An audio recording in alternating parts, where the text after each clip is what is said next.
Part 2, Chapter 3. He was not completely unconscious, however, all the time he was ill.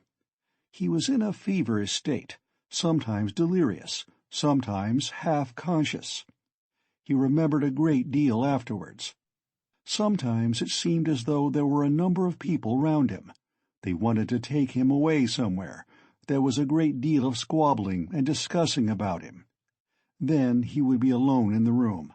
They had all gone away afraid of him, and only now and then opened the door a crack to look at him. They threatened him, plotted something together, laughed and mocked at him. He remembered Nastasia often at his bedside. He distinguished another person, too, whom he seemed to know very well, though he could not remember who he was, and this fretted him, even made him cry. Sometimes he fancied he had been lying there a month. At other times it all seemed part of the same day. But of that, he had no recollection, and yet every minute he felt that he had forgotten something he ought to remember. He worried and tormented himself trying to remember, moaned, flew into a rage, or sank into awful, intolerable terror.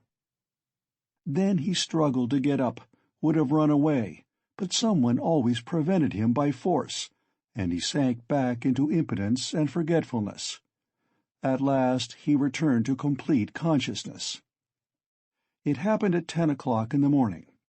On fine days the sun shone into the room at that hour, throwing a streak of light on the right wall and the corner near the door.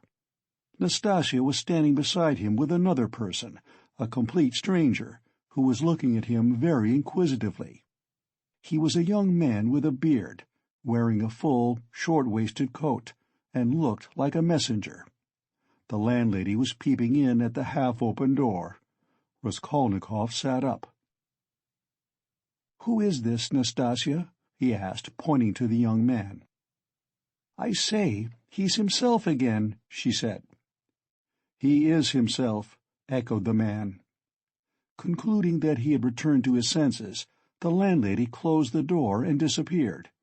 She was always shy and dreaded conversations or discussions. She was a woman of 40, not at all bad-looking, fat and buxom, with black eyes and eyebrows, good-natured from fatness and laziness, and absurdly bashful. "Who are you?" he went on, addressing the man. But at that moment the door was flung open, and, stooping a little, as he was so tall, Razumikhin came in. "What a cabin it is!" he cried. "I am always knocking my head. You call this a lodging? So, you are conscious, brother. I just heard the news from Pashenka." "He has just come to," said Nastasia. "Just come to," echoed the man again, with a smile.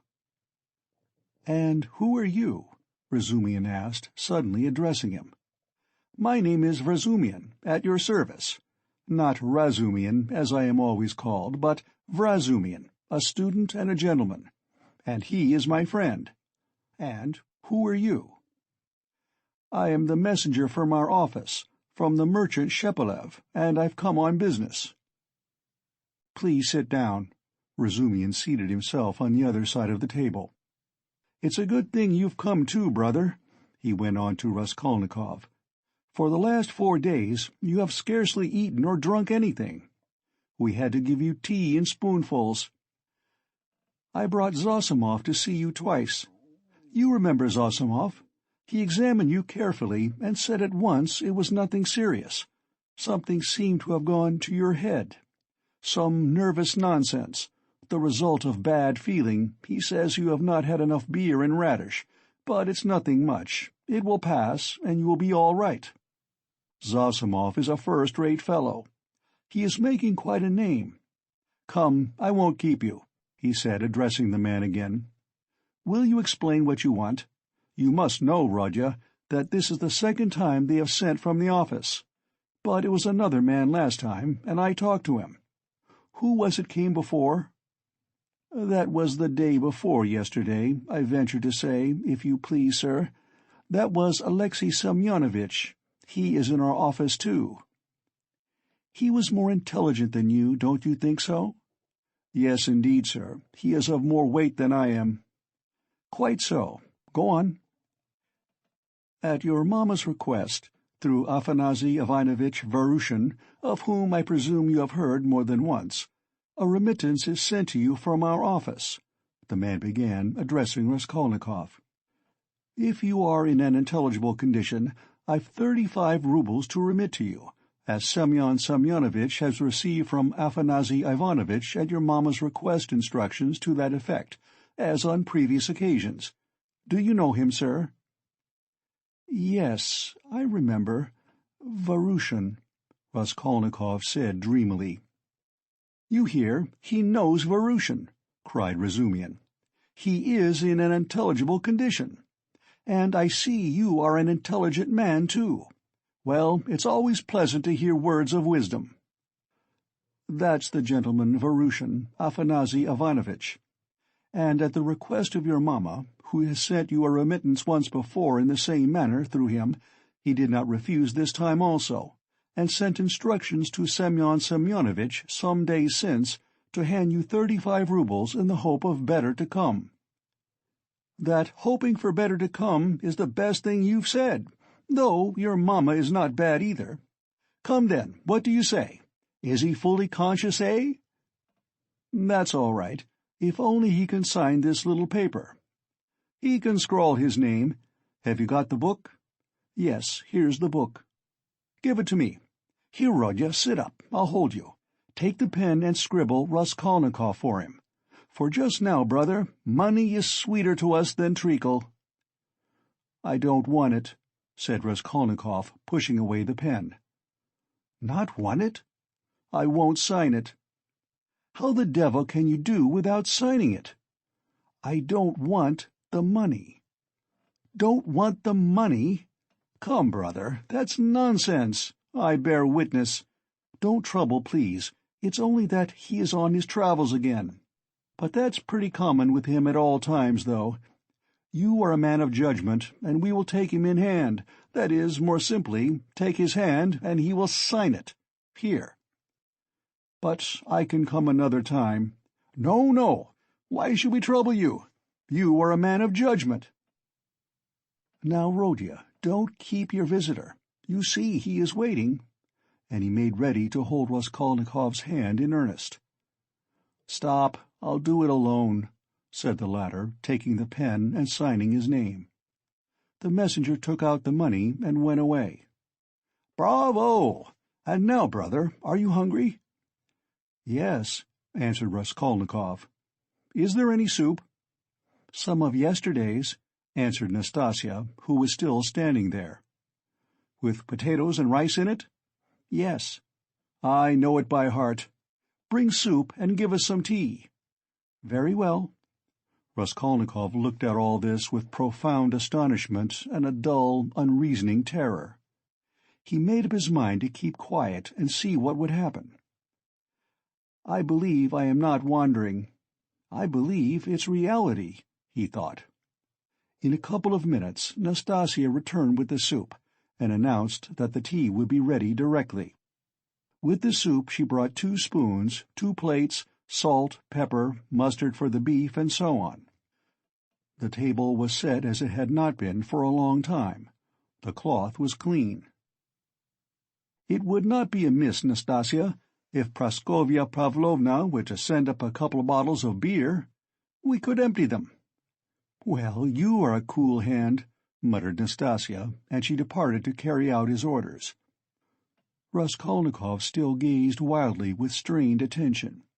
Meanwhile, Razumikhin sat down on the sofa beside him, as clumsily as a bear, put his left arm round Raskolnikov's head, although he was able to sit up, and with his right hand gave him a spoonful of soup, blowing on it that it might not burn him. But the soup was only just warm. Raskolnikov swallowed 1 spoonful greedily, then a second, then a third. But after giving him a few more spoonfuls of soup, Razumikhin suddenly stopped and said that he must ask Zosimov whether he ought to have more. Nastasya came in with 2 bottles of beer. "And will you have tea?" "Yes." Cut along, Nastasia, and bring some tea, for tea we may venture on without the faculty. But here is the beer." He moved back to his chair, pulled the soup and meat in front of him, and began eating as though he had not touched food for 3 days. "I must tell you, Rodya, I dine like this here every day now," he mumbled with his mouth full of beef. "And it's all Pashenka, you dear little landlady, who sees to that. She loves to do anything for me. I don't ask for it, but, of course, I don't object. And here's Nastasia with the tea. She's a quick girl. Nastasia, my dear, won't you have some beer?" "Get along with your nonsense." "A cup of tea, then?" "A cup of tea, maybe." "Pour it out. Stay, I'll pour it out myself. Sit down." He poured out 2 cups, left his dinner, and sat on the sofa again. As before, he put his left arm round the sick man's head, raised him up and gave him tea in spoonfuls, again blowing each spoonful steadily and earnestly, as though this process was the principal and most effective means towards his friend's recovery. Raskolnikov said nothing and made no resistance, though he felt quite strong enough to sit up on the sofa without support, and could not merely have held a cup or a spoon, but even, perhaps, could have walked about. But from some queer, almost animal cunning, he conceived the idea of hiding his strength and lying low for a time, pretending, if necessary, not to be yet in full possession of his faculties, and meanwhile listening to find out what was going on. Yet he could not overcome his sense of repugnance. After sipping a dozen spoonfuls of tea, he suddenly released his head, pushed the spoon away capriciously, and sank back on the pillow. There were actually real pillows under his head now, down pillows in clean cases. He observed that, too, and took note of it. "Pashenka must give us some raspberry jam today to make him some raspberry tea," said Razumikhin, going back to his chair and attacking his soup and beer again. "And where is she to get raspberries for you?" asked Nastasia, balancing a saucer on her 5 outspread fingers and sipping tea through a lump of sugar. "She'll get it at the shop, my dear. You see, Rodya, all sorts of things have been happening while you have been laid up. When you decamped in that rascally way without leaving your address, I felt so angry that I resolved to find you out and punish you. I set to work that very day. How I ran about making inquiries for you! This lodging of yours I had forgotten, though I never remembered it, indeed, because I did not know it. And as for your old lodgings, I could only remember it was at the 5 Corners, Harlamov's house. I kept trying to find that Harlamov's house, and afterwards it turned out that it was not Harlamov's, but Book's. How one muddles up sounds sometimes. So I lost my temper, and I went on the chance to the address bureau next day, and, only fancy, in 2 minutes they looked you up. Your name is down there." "My name?" "I should think so. And yet a General Kobylev they could not find while I was there. Well, it's a long story. But as soon as I did land on this place, I soon got to know all your affairs. All, brother, I know everything. Nastasia here will tell you. I made the acquaintance of Nikodim Fomitch and Ilya Petrovitch, and the house porter, and Mr. Zemetov, Alexander Grigorovitch, the head clerk in the police office, and last but not least of Pashenka. Nastasia here knows." "He's got rounder," Nastasia murmured, smiling slyly. "Why don't you put the sugar in your tea, Nastasia Nikiforovna?" "You are a one," Nastasia cried suddenly, going off into a giggle. "I am not Nikiforovna, but Petrovna," she said suddenly, recovering from her mirth. "I'll make a note of it. Well, brother, to make a long story short, I was going in for a regular explosion here to uproot all malignant influences in the locality, but Pashenka won the day. I had not expected, brother, to find her so prepossessing. Eh, what do you think?" Raskolnikov did not speak, but he still kept his eyes fixed upon him, full of alarm. "And all that could be wished indeed in every respect.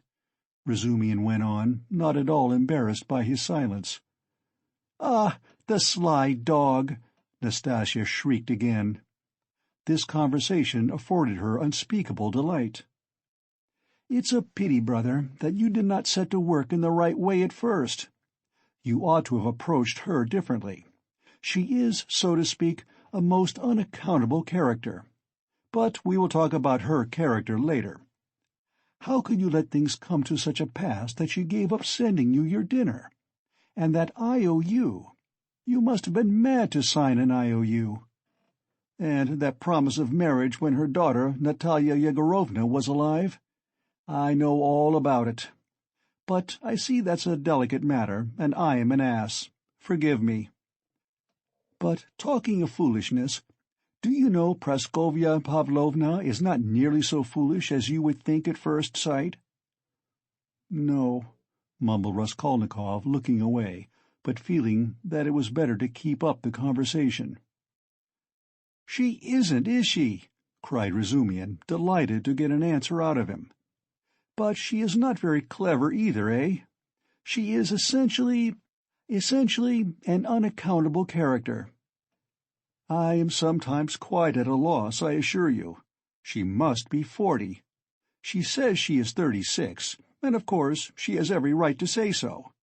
But I swear I judge her intellectually simply from the metaphysical point of view. There is a sort of symbolism sprung up between us, a sort of algebra or what-not. I don't understand it. Well, that's all nonsense. Only, seeing that you are not a student now and have lost your lessons and your clothes, and that through the young lady's death she has no need to treat you as a relation, she suddenly took fright, and as you hid in your den and dropped all your old relations with her, she planned to get rid of you. And she's been cherishing that design a long time, but she was sorry to lose the IOU, for you assured her yourself that your mother would pay." "It was base of me to say that. My mother herself is almost a beggar. And I told a lie to keep my lodging and be fed," Raskolnikov said, loudly and distinctly. "Yes, you did very sensibly. But the worst of it is that at that point Mr. Chebarov turns up, a businessman. Pashenka would never have thought of doing anything on her own account. She is too retiring. But the businessman is by no means retiring, and first thing he puts the question, is there any hope of realizing the IOU?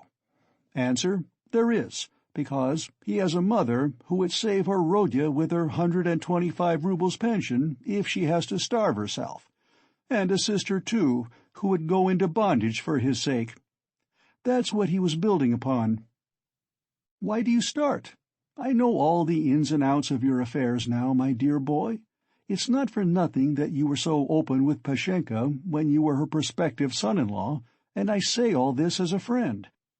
But I tell you what it is. An honest and sensitive man is open, and a businessman listens and goes on eating you up. Well, then she gave the IOU by way of payment to this Chebarov, and without hesitation he made a formal demand for payment. When I heard of all this, I wanted to blow him up too, to clear my conscience, but by that time harmony reigned between me and Pashenka, and I insisted on stopping the whole affair, engaging that you would pay. I went security for you, brother. Do you understand? We called Chebarov, flung him 10 rubles, and got the IOU back from him, and here I have the honor of presenting it to you. She trusts your word now. Here, take it. You see, I have torn it." Razumikhin put the note on the table. Raskolnikov looked at him and turned to the wall without uttering a word. Even Razumikhin felt a twinge. "I see, brother," he said a moment later, "that I have been playing the fool again. I thought I should amuse you with my chatter, and I believe I have only made you cross." "Was it you I did not recognize when I was delirious?" Raskolnikov asked, after a moment's pause, without turning his head. "Yes, and you flew into a rage about it, especially when I brought Zametov one day." "Zametov? The head clerk? What for?" Raskolnikov turned round quickly and fixed his eyes on Razumikhin. "What's the matter with you? What are you upset about? He wanted to make your acquaintance because I talked to him a lot about you. How could I have found out so much except from him? He is a capital fellow, brother, first rate. In his own way, of course. Now we are friends, see each other almost every day. I have moved into this part, you know. I have only just moved. I've been with him to Louise Ivanovna once or twice. Do you remember Louise Ivanovna?" "Did I say anything in delirium?" "I should think so. You were beside yourself." "What did I rave about?" "What next? What did you rave about? What people do rave about. Well, brother, now I must not lose time. To work." He got up from the table and took up his cap. "What did I rave about?" How he keeps on. Are you afraid of having let out some secret? Don't worry yourself. You said nothing about a countess. But you said a lot about a bulldog, and about earrings and chains, and about Krestovsky Island, and some porter, and Nikodim Fomitch and Ilya Petrovitch, the assistant superintendent. And another thing that was of special interest to you was your own sock. You whined, "Give me my sock." Zametov hunted all about your room for your socks, and with his own scented, ring-bedecked fingers he gave you the rag. And only then were you comforted, and for the next 24 hours you held the wretched thing in your hand. We could not get it from you. It is most likely somewhere under your quilt at this moment.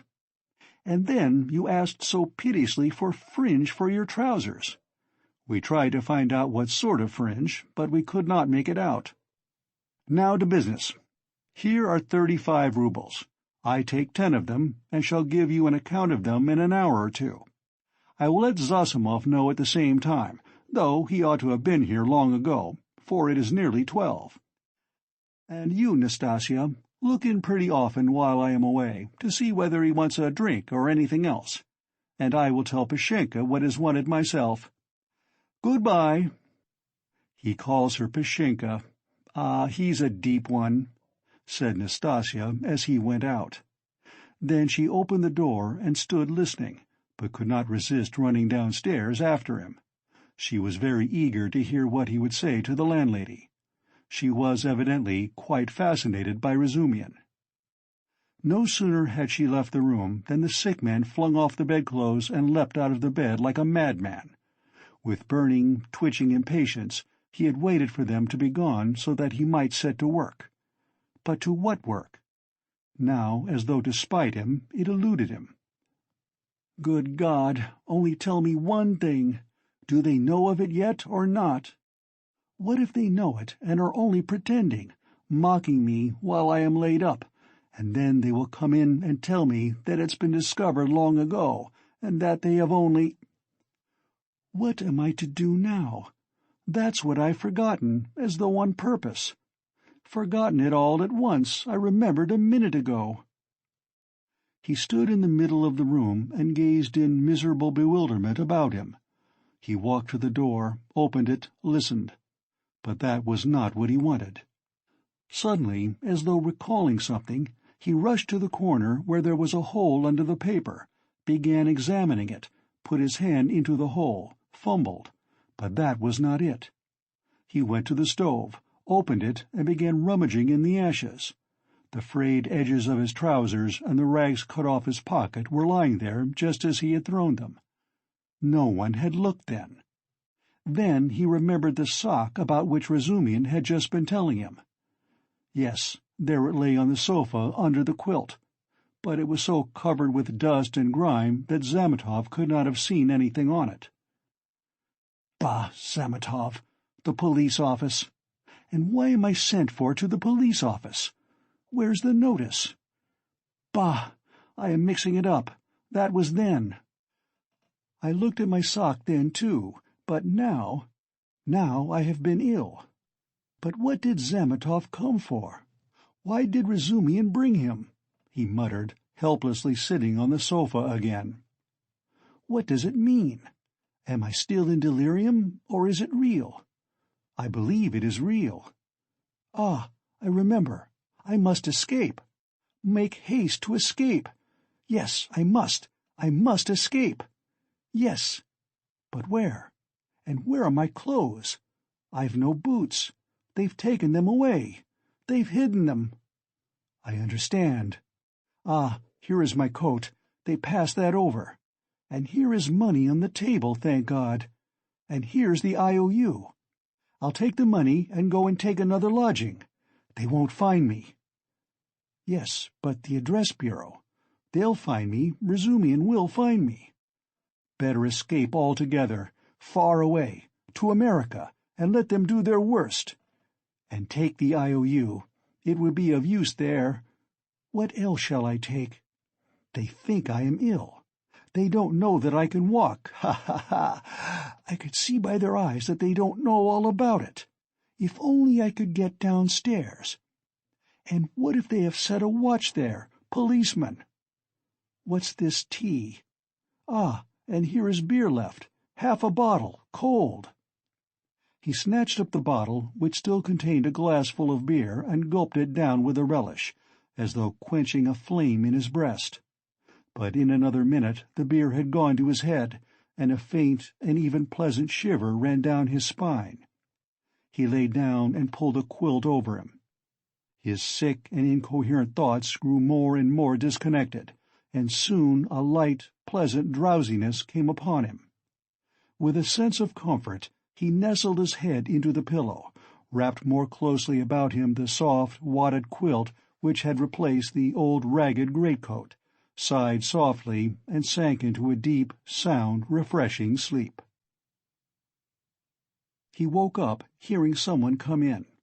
He opened his eyes and saw Razumikhin standing in the doorway, uncertain whether to come in or not. Raskolnikov sat up quickly on the sofa and gazed at him, as though trying to recall something. "Ah, you are not asleep. Here I am. Nastasia, bring in the parcel," Razumikhin shouted down the stairs. "You shall have the account directly." "What time is it?" asked Raskolnikov, looking round uneasily. "Yes, you had a fine sleep, brother. It's almost evening. It will be 6 o'clock directly. You have slept more than 6 hours. "Good heavens, have I?" "And why not? It will do you good. What's the hurry? A tryst, is it? We've all the time before us. I've been waiting for the last 3 hours for you. I've been up twice and found you asleep. I've called on Zosimov twice. Not at home, only fancy. But no matter, he will turn up. And I've been out on my own business, too. You know, I've been moving today, moving with my uncle. I have an uncle living with me now. But that's no matter, to business. Give me the parcel, Nastasia. We will open it directly. And how do you feel now, brother?" "I am quite well. I am not ill. Razumikhin, have you been here long?" "I tell you, I've been waiting for the last 3 hours." "No, before." "How do you mean? How long have you been coming here?" "Why, I told you all about it this morning. Don't you remember?" Raskolnikov pondered. The morning seemed like a dream to him. He could not remember alone, and looked inquiringly at Razumikhin. Said the latter. "He has forgotten. I fancied then that you were not quite yourself. Now you are better for your sleep. You really look much better. First rate. Well, to business. Look here, my dear boy." He began untying the bundle, which evidently interested him. "Believe me, brother, this is something specially near my heart. For we must make a man of you. Let's begin from the top. Do you see this cap?" he said, taking out of the bundle a fairly good, though cheap and ordinary cap. "Let me try it on." "Presently, afterwards," said Raskolnikov, waving it off pettishly. "Come, Rodya, my boy, don't oppose it. Afterwards will be too late. And I shan't sleep all night, for I bought it by guess, without measure." "Just right," he cried triumphantly, fitting it on. "Just your size. A proper head covering is the first thing in dress, and a recommendation in its own way. Tolstyakov, a friend of mine, is always obliged to take off his pudding basin when he goes into any public place where other people wear their hats or caps. People think he does it from slavish politeness, but it's simply because he is ashamed of his bird's nest. He is such a boastful fellow. Look, Nastasia, here are 2 specimens of headgear. This Palmerston," he took from the corner Raskolnikov's old, battered hat, which for some unknown reason he called a Palmerston. "Or this jewel. Guess the price, Rodya. What do you suppose I paid for it, Nastasia?" he said, turning to her, seeing that Raskolnikov did not speak. 20 kopecks, no more, I dare say," answered Nastasia. 20 kopecks, silly!" he cried, offended. "Why, nowadays you would cost more than that. 80 kopecks. And that only because it has been worn. And it's bought on condition that, when it's worn out, they will give you another next year. Yes, on my word. Well, now let us pass to the United States of America, as they called them at school. I assure you I am proud of these breeches." And he exhibited to Raskolnikov a pair of light summer trousers of grey woolen material. No holes, no spots, and quite respectable, although a little worn. And no waistcoat to match. Quite in the fashion. And it's being worn really as an improvement. It's softer, smoother.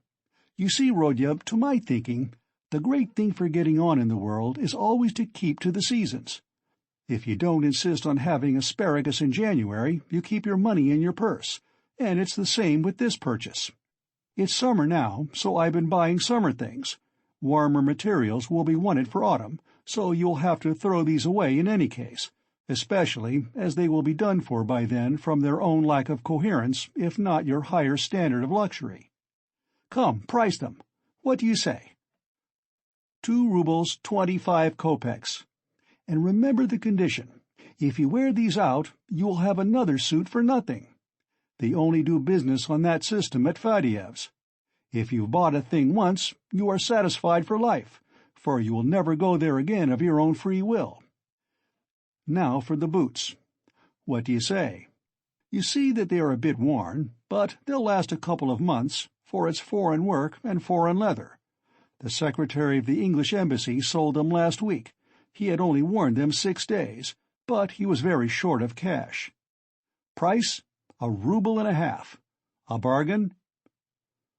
But perhaps they won't fit, observed Nastasia. Not fit? Just look. And he pulled out of his pocket Raskolnikov's old broken boot, stiffly coated with dry mud. I did not go empty-handed. They took the size from this monster. We all did our best. And as to your linen, your landlady has seen to that. Here, to begin with, are 3 shirts, hempen, but with a fashionable front. Well, now then, 80 kopecks the cap, 2 rubles 25 kopecks the suit. Together, 3 rubles 5 kopecks, 1.5 rubles for the boots, for you see they are very good, and that makes 4 rubles 55 kopecks. 5 rubles for the underclothes. They were bought in the low, which makes exactly 9 rubles 55 kopecks. 55 kopecks change in coppers. Will you take it? And so, Rodya, you are set up with a complete new rig-out, for your overcoat will serve, and even has a style of its own. That comes from getting one's clothes from Sharmer's. As for your socks and other things, I leave them to you. We've 25 rubles left. And as for Pashenka and paying for your lodging, don't you worry. I tell you, she'll trust you for anything. And now, brother, let me change your linen, for I dare say you will throw off your illness with your shirt. Let me be. I don't want to. Raskolnikov waved him off. He had listened with disgust to Razumikhin's efforts to be playful about his purchases. Come, brother, don't tell me I've been trudging around for nothing, Razumikhin insisted. Nastasia, don't be bashful, but help me. That's it. And in spite of Raskolnikov's resistance, he changed his linen. The latter sank back on the pillows and for a minute or two said nothing. It will be long before I get rid of them, he thought. What money was all that bought with? He asked at last, gazing at the wall. Money? Why, your own, what the messenger brought from Vorushin. Your mother sent it. Have you forgotten that too?" "I remember now," said Raskolnikov after a long, sullen silence. Razumikhin looked at him, frowning and uneasy. The door opened, and a tall, stout man, whose appearance seemed familiar to Raskolnikov, came in. End of Part 2, Chapter 3.